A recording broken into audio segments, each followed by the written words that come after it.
नमस्कार। आज कशिश न्यूज में न्यूज रूम लाइव में आपके साथ मैं हूं दीपक कुमार और शुरुआत दो बड़ी खबर के साथ।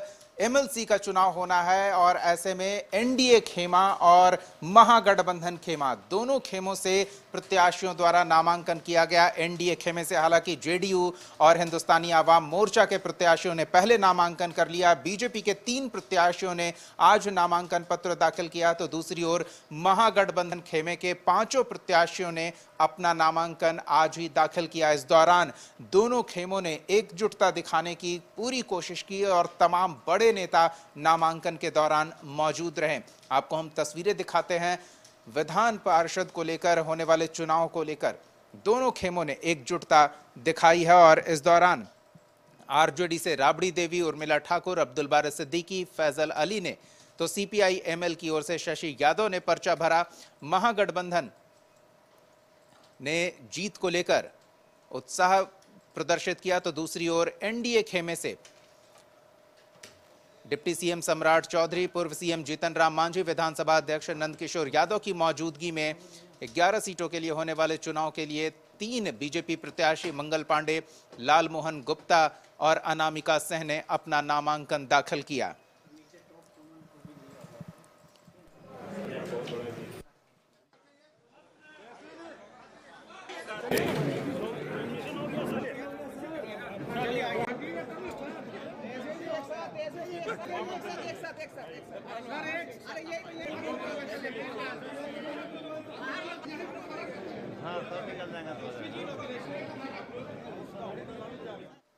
तो प्रत्याशियों का चुनाव, उनका नामांकन और नामांकन के दौरान एकजुटता दिखाने का प्रयास। इस विधान पार्षद के चुनाव को हल्के में नहीं लिया जा सकता और क्यों, संपादक अशोक मिश्रा हमारे साथ जुड़ रहे हैं, उनसे समझना चाहते हैं। अशोक जी, विधान पार्षद का चुनाव, ऐसे तो लोग आम चुनाव से कुछ खास इससे महत्व देते नहीं, लेकिन देश का आम चुनाव नजदीक है और हर चुनाव कुछ न कुछ संदेश अपने साथ लेकर आता है। ये एमएलसी प्रत्याशियों को लेकर जो नामांकन हुआ है, जो चुनाव होना है, करीब करीब सभी निर्विरोध चुने जाएंगे क्योंकि उस संख्या बल पर्याप्त है, लेकिन संदेश क्या दिख रहा है इसमें? बिल्कुल, देखिए, निर्विरोध चुन लिए गए।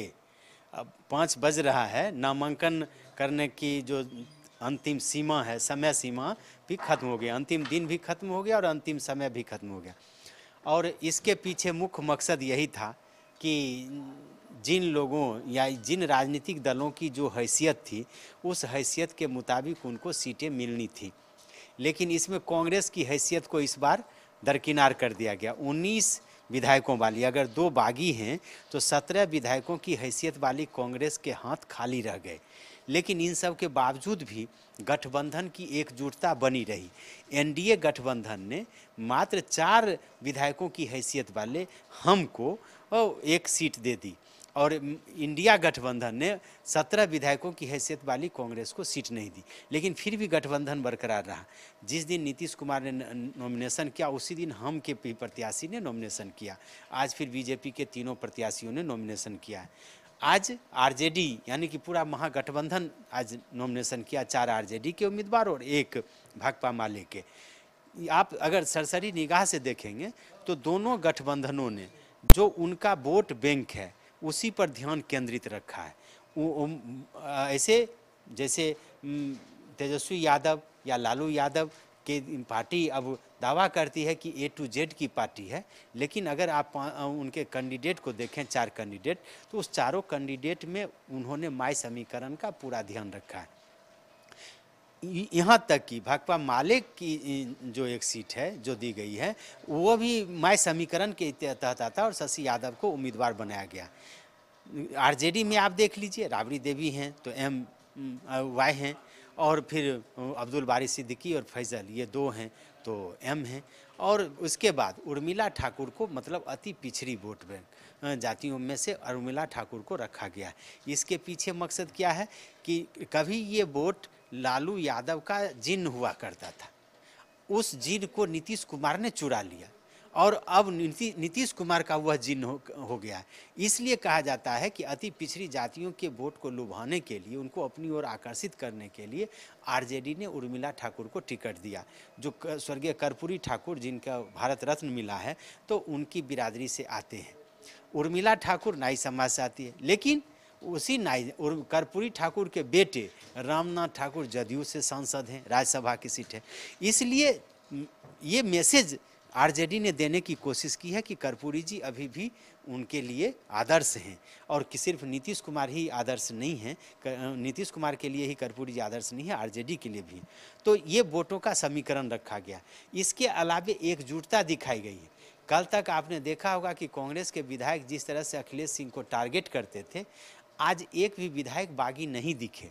परिणाम हुआ कि आज निर्विरोध एक तरह से कहिए, चूँकि अब नामांकन की जो प्रक्रिया है आज पूरी हुई है, उसके बाद स्क्रूटनी होगा, उसके बाद फिर जांच होगी और फिर घोषित कर दिया जाएगा। इसलिए चुनाव की स्थिति अब नहीं है।